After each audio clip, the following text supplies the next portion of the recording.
Mas diz a palavra do Senhor que havia uma cidade chamada Naim.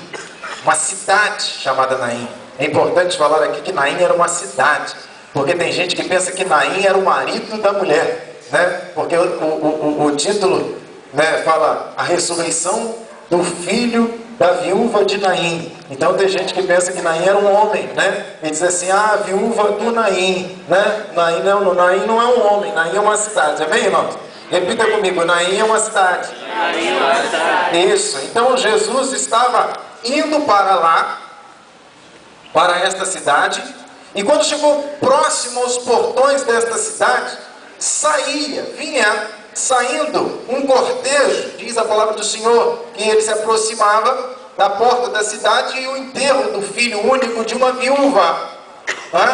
Grande multidão, repita comigo, grande multidão. Grande multidão. Grande multidão da cidade vinha seguindo este cortejo, vinha seguindo este caixão, que na época era chamado de esquife, não era um caixão como nós conhecemos hoje, algo feito de madeira, tudo fechado, mas era como uma espécie de rede, onde o corpo era depositado ali, e as pessoas então vinham carregando, né? Então Jesus vem e na ponta deste local, né, Jesus segura neste objeto, né, chamado esquife, e ali Jesus, compadecido daquela mulher. Eu imagino que aquela mulher deveria ser uma mulher muito conhecida naquela cidade.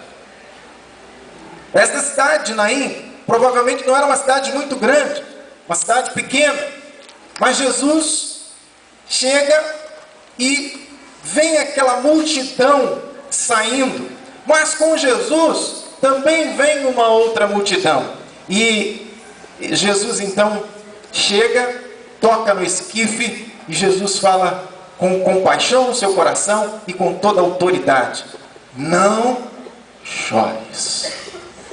Agora, irmão, para uma mulher que perdeu o seu único filho, para uma mulher na época de Jesus que perdeu o seu único filho, a mulher já era viúva, provavelmente já havia passado um grande luto, não sei há quanto tempo perdera seu marido, e o único que sobrou fora um filho.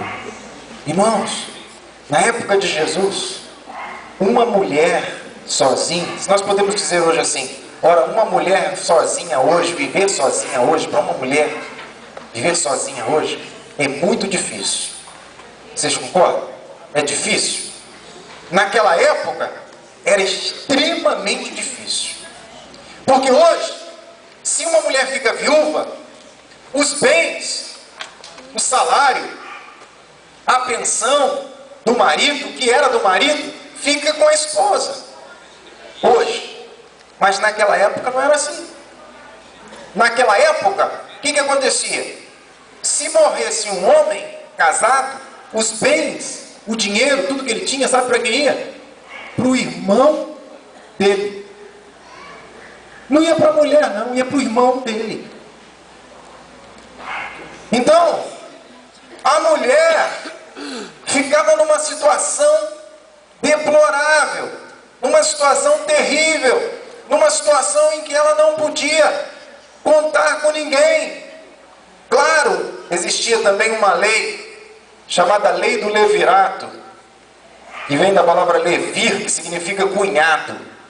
Este homem, para quem ficavam os bens, ele também era obrigado a ficar com esta mulher e sustentá-la. Mas nem todos cumpriam esta missão. Nem todos cumpriam esta missão. A palavra do Senhor diz no Antigo Testamento, se um homem não cumprisse esta lei, existia um ritual que era feito na frente da casa deste homem, e a casa deste homem ficava conhecida como a casa do descalçado. Ora, grandes coisas, né? Ele, entre ficar conhecido como a casa dele como a casa do descalçado e ficar com mais uma mulher para sustentar, provavelmente ele não ligasse para isso. Eu sei que a palavra diz que esta mulher era uma mulher viúva, e como ela só tinha um filho, sabe o que acontecia? toda a esperança desta mulher estava neste filho. Por quê? Porque era um menino, porque era do sexo masculino, era alguém que iria crescer, era alguém que iria dar continuidade à família, era o menino que ia se tornar rapaz e que seria o provedor desta família e iria cuidar da sua mãe. Esta mulher, além de ficar viúva, perdeu o único filho que tinha. Era muita tristeza, era muita tragédia para uma pessoa só. Coisa terrível. Então, a choradeira tinha sentido. Tinha razão de ser. Aquela multidão de pessoas que ia seguindo aquele menino morto no caixão e aquela mãe, que provavelmente era uma família muito conhecida na cidade, todos seguindo aquele cortejo. E de repente, eis que vem uma outra multidão. Se quiséssemos dar um nome a esta mensagem, poderíamos colocar do encontro de duas multidões. O encontro de multidões.